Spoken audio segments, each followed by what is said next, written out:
La Revolución Francesa, desarrollada entre 1789 y 1799, fue un proceso histórico que transformó radicalmente la estructura política y social de Francia, impactando profundamente en el resto del mundo, originada por el descontento popular frente a las injusticias del antiguo régimen, las tensiones económicas y las influencias del pensamiento ilustrado.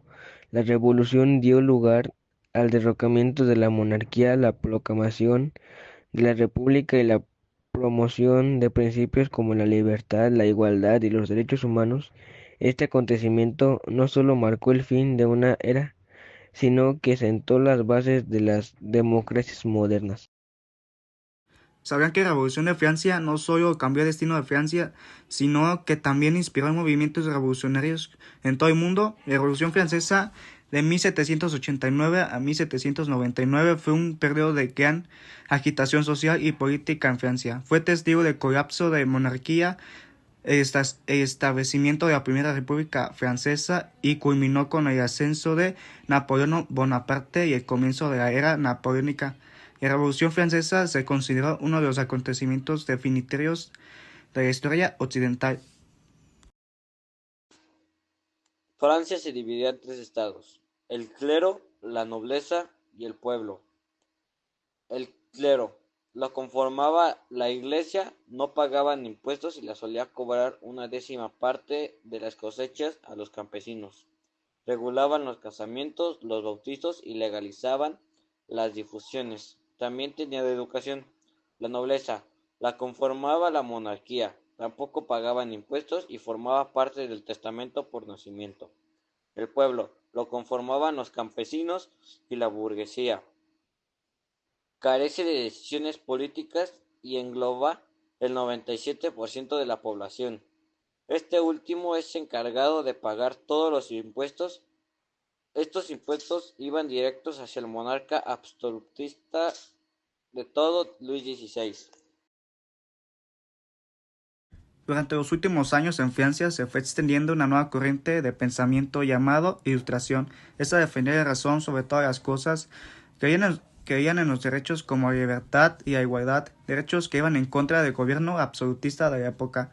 Los grandes pensadores se reunían a leer enciclopedias y a informarse. Creían que la única forma de garantizar la libertad de un pueblo era dejándolo pensar por sí mismo.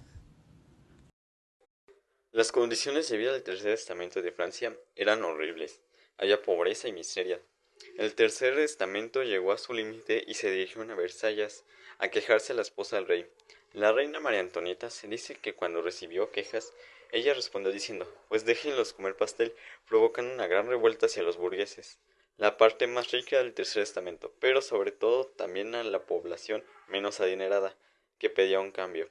Esta crisis de subsistencia, sumada al descontento de la burguesía por no tener poder político y la Ilustración, ya había hecho mella en la sociedad posrevolucionando, pero todavía faltaba la guinda del pastel. La monarquía se encontraba en bancarrota, haciendo que Luis XVI se viera obligado a imponer impuestos sobre la clase privilegiada, que antes estaban exentas de estos. Para hacer esto necesitaba la aprobación de los estados generales. Los estados generales estaban compuestos por una representación de cada estado, cada estado contando con un voto. Por lo tanto, era obvio que los privilegiados votarían en contra y no aprobarían esta propuesta. Al ver esto, los del tercer estado, que contaban con una mayor representación en la Cámara, pidieron un voto personal, dando así aprobación a esta propuesta. Se redactaron los derechos del hombre y del ciudadano, además de una nueva constitución que separa los poderes del Estado, establece una soberanía nacional, además de imponer el sufragio centenario, queriendo decir que todos los hombres de alta economía tienen derecho a votar. A este nuevo régimen liberal se le opone la nobleza y el clero, que ahora no tienen ningún privilegio. Este nuevo régimen estaría liderado por la parte más conservadora de los burgueses, los girondinos. Uno de los mayores problemas de este gobierno sería que solo se le otorgó una parte de poder a los burgueses, olvidándose de la parte más pobre del pueblo. Frente a esta situación, el pueblo de París asalta el Palacio Real de Tuileries, acabando con la monarquía e instalaron una república. Se redacta una nueva constitución donde se establece que el sufragio universal masculino, es decir, cualquier hombre puede votar sin importar su estatus o economía. La caída de los reyes y el nuevo inicio de Francia. El gobierno de Robespierre promueve reformas sociales y ayuda a los más pobres.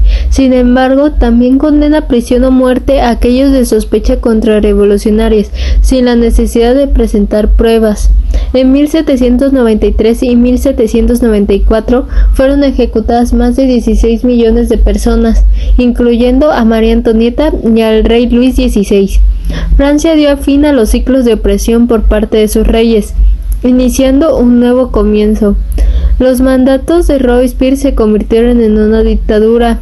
La burguesía conservadora dio un golpe de estado llamado el Termidor, que acababa la tiranía de los jacobines y redactaba una última constitución en la que se devolvía el sufragio centenario. Además de que el gobierno ahora estaría dirigido por 5 personas.